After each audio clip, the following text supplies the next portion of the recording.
So this is my setup this year. I gotta extend my lights down. When you are first starting your seedlings under the grow lights, you don't need for the lights to be directly on the plant. Not that you want it directly on the plants when they break. So let me back up. These seeds have just been planted.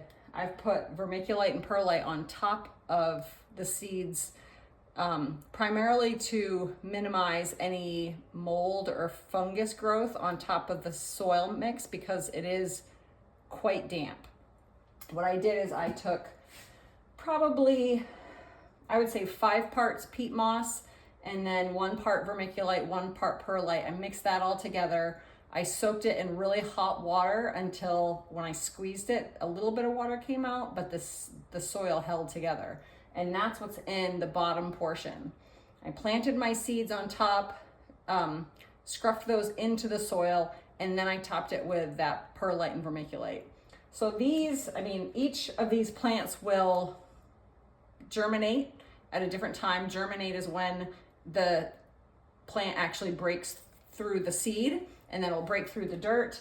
I have a lot of onions. Onions is one of my priorities this year for my own garden because we ran out of onions this year, probably in November, early November.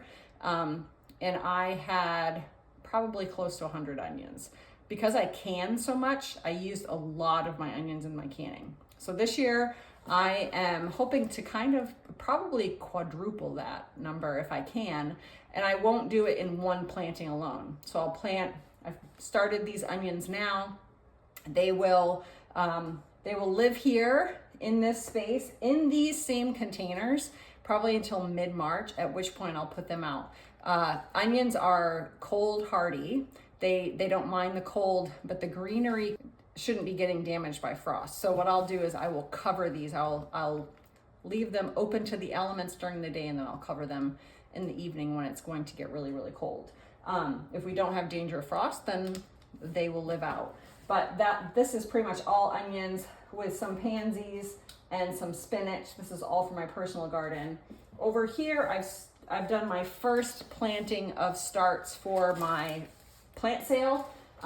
This year I am prioritizing herbs. So I have oregano, English thyme, lots of parsley, some lavender, rosemary, and chives. Those are the herbs that I've already gotten started because those take the longest time. Rosemary and lavender are kind of a crapshoot for me because I've never been able to grow those successfully. We'll see if it happens or not. Depending on where you live, both lavender and rosemary can be perennial. So far, we are December 30th, 2023 here, and I still have rosemary and lavender and thyme perfectly alive in my garden, but it's been an unusually warm December, November. Like today it was in the 50s, and it has been for the past few days. It's very unusual, but that is to say, depending on where you live, the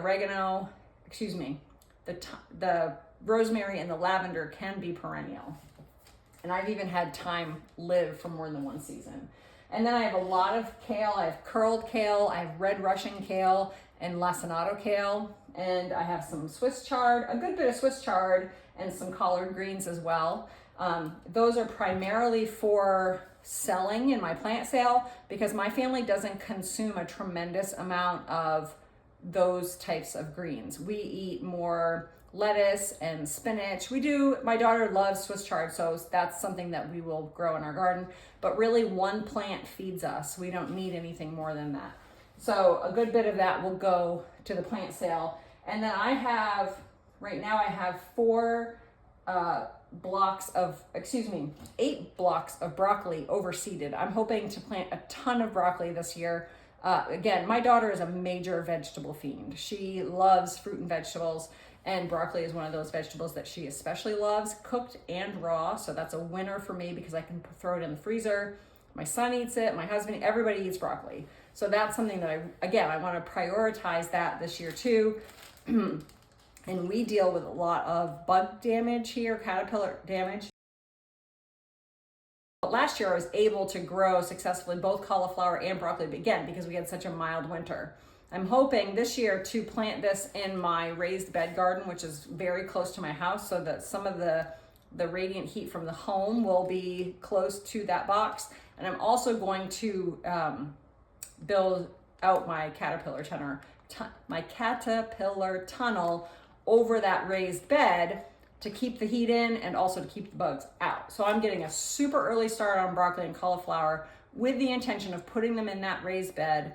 Actually, I have broccoli in that bed now that I planted last fall that still is alive, but it isn't producing any heads. So my plan is to cover that with a row cover and see if I can't get some really early broccoli before those nasty caterpillars come. So that's what we have here. The rack itself we purchased at Home Depot or Lowe's. I think it was maybe $100. Then we also got the lights there as well. I follow the Rusted Garden, Gary Pilarchik. And he has the best videos on how to set up this grow station. Everything that I have is what he recommended. I would just refer you to his channel to take a look at what he recommends. I am in my unfinished part of my basement. It's warmer down here than it is upstairs because my husband has snakes and they need warmer temperatures. So I think it's in the mid 70s down here. And I'm not gonna put a heat mat under these, but I am gonna lower the lights partially for the heat, although these lights don't really give off much heat at all because they're LED. But once the plants germinate, once the plants sprout through the seed and through the dirt, they will need light. That's where the photosynthesis part starts to come in. I am gonna cover these with some humidity domes. If you don't have humidity domes, you can use plastic wrap. It works just as well, I think. It's a little more cumbersome, but the properties of the plastic itself is to keep the heat in, keep the moisture in. And then once they germinate, I don't do humidity domes anymore because I found that they really start to grow like mold and fungus and stuff, and I don't want that. So, yeah, I'm gonna lower these lights down and turn them on. Hopefully it all works. This is my first time growing in the basement. I've always done it upstairs. And we get some pretty interesting comments from neighbors walking by and seeing this strange plant growing process in the kitchen. The rack that the camera is on currently is also set up to be a grow rack. And I'm thinking that this year, with wanting to do another substantial plant sale, is I will make use of that as well. So hope that's helpful.